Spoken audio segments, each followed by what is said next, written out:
third video on resistance, okay? And we're now going to be looking at resistors in parallel.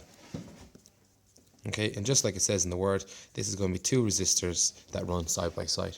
So we start with the same diagram as before. We've got a battery providing potential difference to a circuit. The circuit's going to turn down here. It's going to head in, and we're going to split this in two. We're going to put a resistor here and a resistor there. And they're going to combine again on the opposite side. And they're going to run all the way around like that. So what we have here is R1 and R2, just like before, except this time they're running in parallel. Providing potential difference, which is called EMF, and it works in the circuit. We're going to put an ammeter here, which is going to read I. Okay, we're going to put a voltmeter across both of these, and that's going to read V1, and that's going to read V2.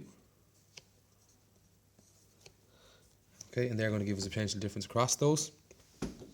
Then we can also put a voltmeter across this point and this point, and that's going to give us V total.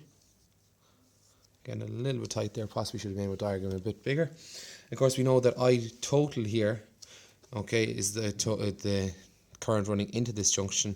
Therefore, the current running out of that junction will be equal to I total. But that doesn't mean that the current running through here is equal. Okay, we're going to have a breakdown of the current. The current will move, say, 4 amps that way, 6 amps that way, which means we'll have 10 coming out and 10 going in. So, resistors in parallel, what we use is, we use that idea that I total, the current going in splits off in either direction because current will flow through the easiest resistor. So it's going to be I1, if you imagine that's the current flowing through the first resistor, plus I2, the current flowing through the second resistor. As the current flows, we know that V is equal to IR, Ohm's law. That means that I is equal to V over R.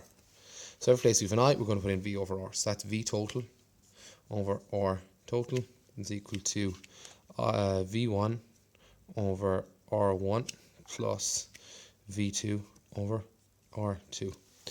Now, when we look at V1, these, we know that voltage in a parallel circuit is always constant. This is equal to this. In a parallel circuit, V1 is equal to V2. Okay, and that voltage into this and out of this is always equal. So they're actually equal. V total is equal to V1, which is equal to V2. So they're all the same. We can cancel those off.